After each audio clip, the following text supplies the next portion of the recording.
Hey guys, how are you? Coach Xavier here. Just want to talk real briefly about the 300-meter run at Reggie Lewis and strategy to running the 300 meters. Let's assume that this is a 200-meter track at Reggie Lewis. So the start is actually up near the shot put area, which is right about here. They'll stagger you in lanes. Obviously, you know that at Reggie Lewis, unless it's a state meet, first and foremost, you don't get to have actual spikes in your flats and you don't get blocks. So if it's a regular meet, then you don't even get medals. If it's a state meet, you get metal spikes in your flats. So if you have metal spikes, I highly suggest that you get down in a block stance, even though you don't have blocks. So down in a 4-point stance. Otherwise, it's at the discretion of the runner. I personally rather the 4-point stance. It's just a faster way of getting out of a stop to start position.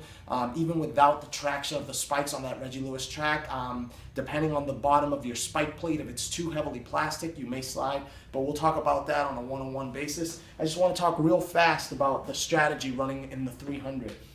The 300, as you start to turn and come around the stagger, they actually bring you to the cone setup. So that first 50, 100, 150 meters to the cone is going to determine the winner of the race. It's just such a tough, tight race that the first person to the cone, if they've got great technique and great form, 9 out of 10 times will be the person that wins that race. And so at Reggie Lewis, the best lanes are 4, 5, and then 6, then going back to 1, 2, 3. So if you find yourself in lanes 4, 5, and 6, you're in a great position to being the first person to the cone.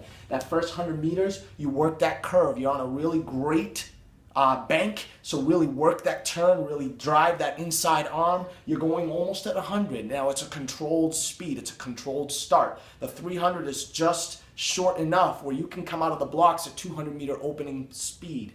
So come out at that 200-meter opening block speed, making that turn around the corner, hitting the official finish line. Coming up and around the second turn, you really want to work this turn because that's going to slingshot you into this final straightaway. At this point, you're really going to be feeling it right around here, right around this place here. If you've gotten a 200-meter start, at this point is where you're thinking about two things. Relax, relax, relax.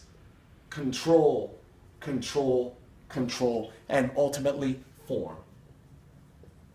Good knee drive, really driving down, good arm drive, relaxing the face, relaxing the shoulders, pumping through in your mind, thinking relax, relax, relax, form, form, form, and bringing it home to the finish of the 300. Oh, and just always remember that an aggressive cut-in. All right, coming to the blocks when you're cutting in and you're cutting into that first lane, it's that aggressive cut-in. You got to really fight for that spot. It's the person that wants it the most that's going to win that race because it tends to bunch up in this area, and it's the person who's the most aggressive down to the inside is the one that's going to take control of the race from that point forward.